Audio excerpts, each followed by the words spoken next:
એક નાનું બાળક 7 વાર બાપને પૂછે આને શું કહેવાય કાગડો, વળી પૂછે આને શું કહેવાય કાગડો,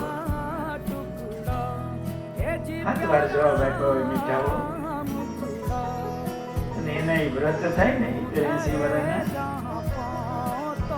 એક વાર પૂછે વળી બીજી વાર પાછું પૂછે, કારણ કે એમને તો પછી ભૂલાઈ જતું હોય પાછું. હવે બેહો ને વારે વારે પૂછો છો, ખબર ન પડે. દીકરો એવો જવાબ આપે નહીં.